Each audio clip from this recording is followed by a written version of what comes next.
जय माता दी, जय श्री राम। मेरे सनातनी भाई बहनों, प्रत्येक वर्ष की तरह इस वर्ष भी भाद्रपद पूर्णिमा से लेकर आश्विन अमावस्या तक की जो तिथि है, जिसको हम लोग पितृपक्ष के नाम से जानते हैं, आज पूर्णिमा तिथि से प्रारंभ हो चुकी है। आज चंद्रग्रहण भी है, लेकिन इस चंद्रग्रहण का प्रभाव पितृपक्ष पर नहीं है। और आपको यह बताना चाहूंगा कि पितृपक्ष हम लोग इसलिए मनाते हैं क्योंकि हमारे पितर इस मृत्यु लोक में, यानी कि हमारे पास इन 15-16 दिनों के समय काल में उपस्थित रहते हैं और वे अपने आने वाली जो जनरेशन है, पीढ़ी है, उसके क्रियाकलापों, उसकी दिनचर्या, उनके कार्य क्षेत्र, उनके व्यवहार, उनके कर्मकांड, उनकी परंपरा और जो रीति रिवाज है, धर्म है, कर्तव्य है, उसे भली भांति संपादित कर रहे हैं या नहीं, इन बातों की जानकारी उसे जानने के लिए हमारे पितर प्रत्येक वर्ष इस समय पर आते हैं। और जब उन्हें यह सब चीज प्रतीत होता है कि उनकी भावी पीढ़ी परंपराओं को भली भांति निभा रही है और सभी अपने अपने धार्मिक, सामाजिक और देश के प्रति कर्तव्यों को पूरा कर रहे हैं, तो वे तृप्त होते हैं। उन्हीं के लिए हम सभी लोग पितरों के आगमन पर उनकी सेवा सत्कार में इन 16 दिनों में लग जाते हैं और प्रत्येक तिथि को हम लोग इस रूप में मनाते हैं कि जिस तिथि में हमारे जो पूर्वज मृत्यु लोक को प्राप्त हुए हैं, अर्थात स्वर्गवास हुआ है जिनका, उन्हें हम उस तिथि के अनुसार अर्पण करते हैं, अर्घ्य देते हैं और उनके निमित्त दान इत्यादि करते हैं। वैसे तो शास्त्रों में 3 प्रकार के ऋण किसी भी मनुष्य पर बताए गए हैं: देव ऋण, ऋषि ऋण और पितृ ऋण। पितृ ऋण से मुक्ति का केवल यही एक बहुत ही सामान्य उपाय बताया गया है कि आप पितरों की सेवा इस पक्ष में करें, सात्विक रहें, मांस मदिरा का सेवन न करें, गलत संगत पर न रहें, नशा न करें और पूर्णतः सात्विक होकर पितरों की सेवा करें। इस दौरान जो पितृ तर्पण करते हैं, घर के मुखिया होते हैं, मुखिया की अनुपस्थिति में उनसे छोटे अनुज, कोई भी पुरुष जो है पितृ तर्पण कर सकते हैं। और विशेष रूप से कुश, तिल, जौ, शुद्ध जल, कहीं कहीं पर दूध और कुछ स्थानों पर भोजन के रूप में खीर, गाय के दूध का बना हुआ खीर, इस प्रकार से चीजों को तैयार करके बड़ा और हम लोग तर्पण करते हैं। दक्षिण मुख होकर बाएं घुटने के बल बैठकर तर्पण किया जाता है। कुश के द्वारा अंजलि बनाकर दोनों हाथों से, अंगूठे और तर्जनी के द्वारा, और इस प्रकार दक्षिण मुख होकर पितरों को तर्पण किया जाता है।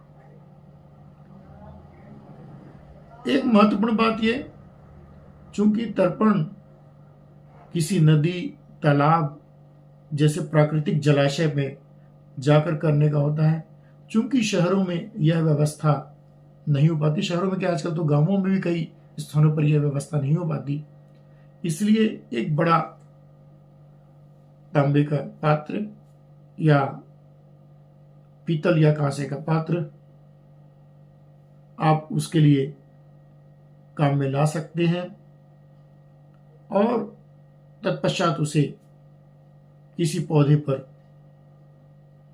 डाल सकते हैं। एक महत्वपूर्ण बात और ध्यान देने योग्य है कि हम यह तर्पण किस समय करें। तो आपको बता दूं, किसी भी दिन श्राद्ध तर्पण का जो समय होता है वह मध्याह्न काल के बाद का होता है, अर्थात आप कोई भी तर्पण, बहुत अच्छा समय जो होता है वो दोपहर 12 बजे के पश्चात ही होता है। कभी भी सुबह, शाम या रात्रि में तर्पण का विधान नहीं है। हम आते हैं आज जो प्रारंभ हो रही है, आज अंग्रेजी तारीख 7 सितंबर 2025 से लेकर आगामी 21 सितंबर 2025, जिसे हम महालया अमावस्या या सर्वपैत्री अमावस्या भी कहते हैं, के दिन समाप्ति हुई। जानते हैं कि आज पूर्णिमा के दिन किनका श्राद्ध किया जाता है। पूर्णिमा के दिन उन मृतात्माओं की शांति हेतु श्राद्ध किया जाता है जिनका देहावसान पूर्णिमा तिथि के दिन हुआ है, और इस तिथि को हम श्राद्ध आरंभ करते हैं। दोपहर 12 बजे के बाद श्राद्ध करना है, उनके निमित्त आपको दान करना है। हर प्रकार की सुख, शांति, समृद्धि, ऐश्वर्य की प्राप्ति पूर्णिमा के दिन श्राद्ध करने से मिलती है, और पितर जो होते हैं वह तृप्त होते हैं। प्रथमा तिथि जो कि 8 सितंबर सोमवार को पड़ रही है, इस दिन उन मृतात्माओं का श्राद्ध किया जाता है जिनका देहावसान किसी भी पक्ष के, चाहे वह कृष्ण पक्ष हो या शुक्ल पक्ष हो, उसकी प्रथमा तिथि में हुआ है, तो उनका जो श्राद्ध होता है वह आपको प्रथमा तिथि के दिन करनी है। बिल्कुल वैसा ही नियम रहेगा।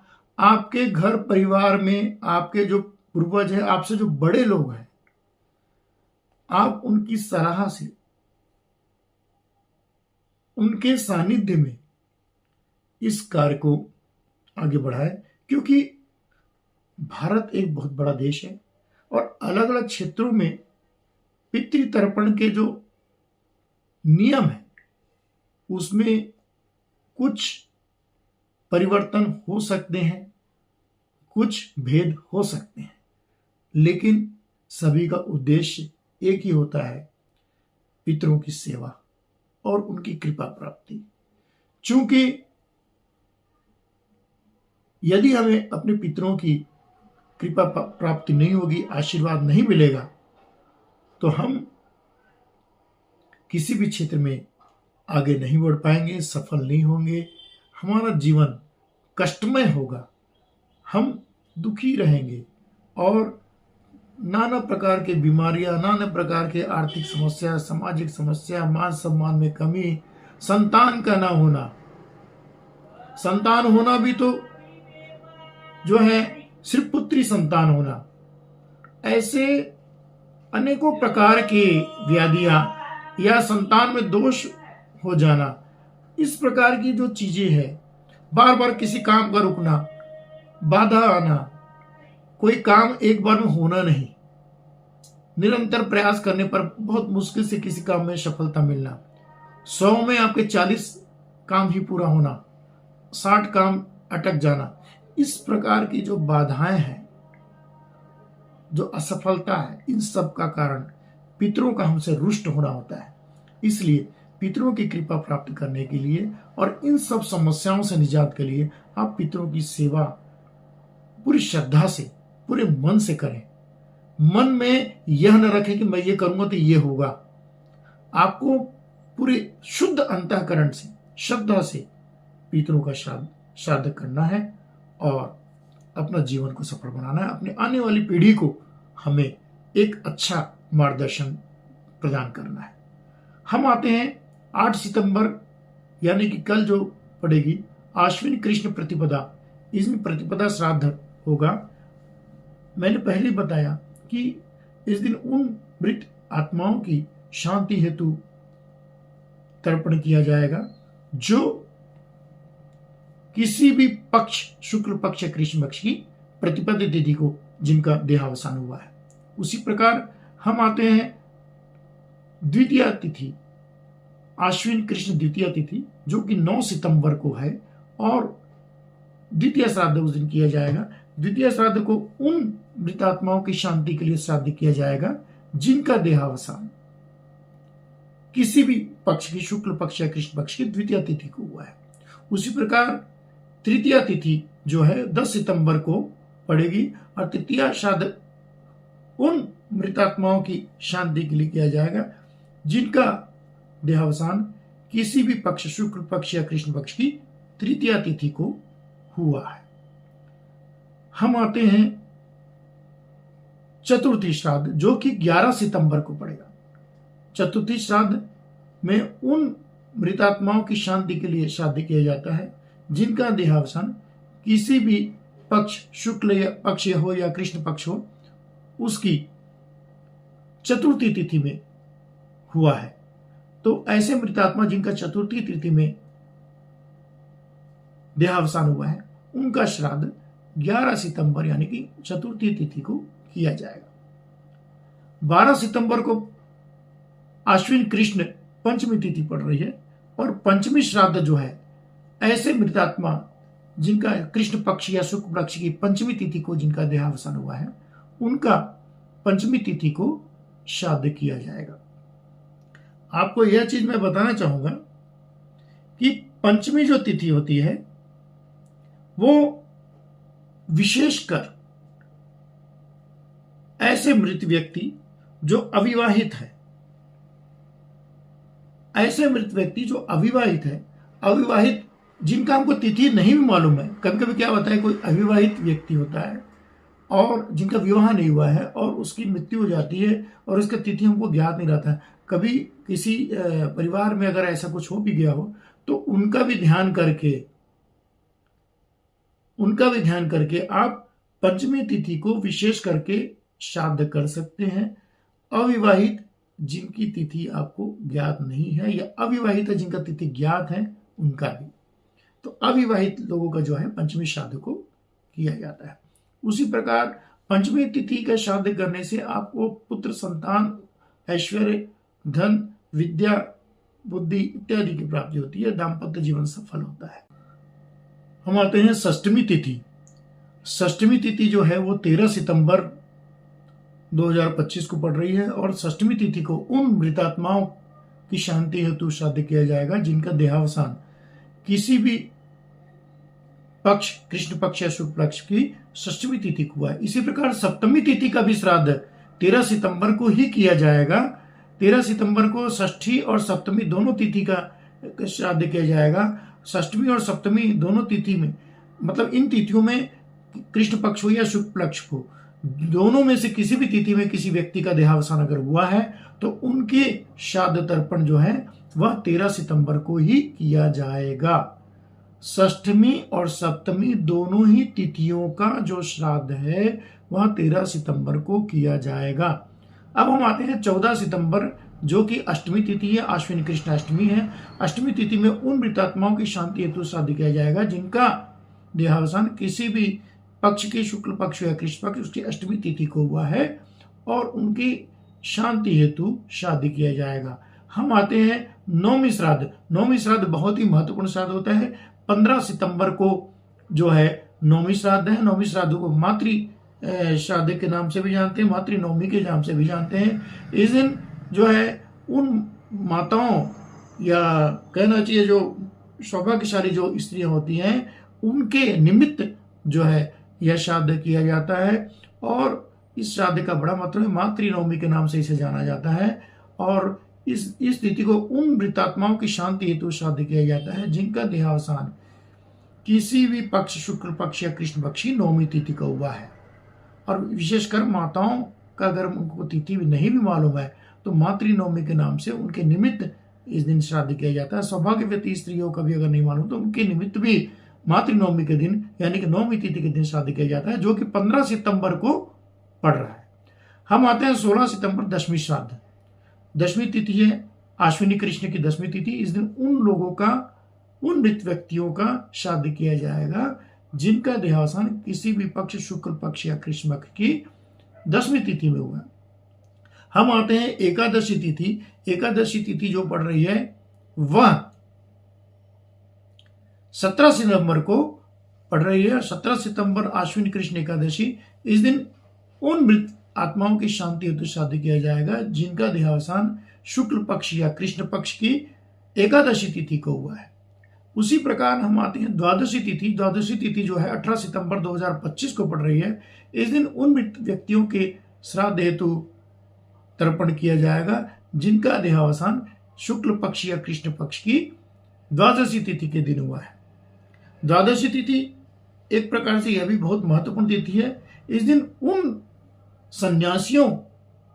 सन्यासी जो होते हैं जिनका तिथि वगैरह का विज्ञान नहीं हो पाता है और इसलिए उनका श्राद्ध भी जो है सन्यासियों का जो है द्वादशी तिथि में किया जाता है। इस प्रकार से द्वादशी तिथि बहुत ही महत्वपूर्ण तिथि है और इस दिन विशेष दान पुण्य का विधान होता है और हर प्रकार से सुख शांति समृद्धि घर में आती है। पितृ संतुष्ट होते हैं। किसी भी सन्यासी का भी यदि हमें श्राद्ध करना है तो वह द्वादशी तिथि उसके लिए महत्वपूर्ण मानी गई है। अब हम आते हैं त्रयोदशी तिथि। त्रयोदशी तिथि जो है 19 सितंबर 2025 को पड़ रही है। अश्विन कृष्ण त्रयोदशी। त्रयोदशी श्राद्ध उन मृतात्माओं की शांति हेतु किया जाता है जिनका देहावसान किसी भी पक्ष अर्थात शुक्ल पक्ष या कृष्ण पक्ष की त्रयोदशी तिथि को हुआ है। हम आते हैं 20 सितंबर चतुर्दशी तिथि।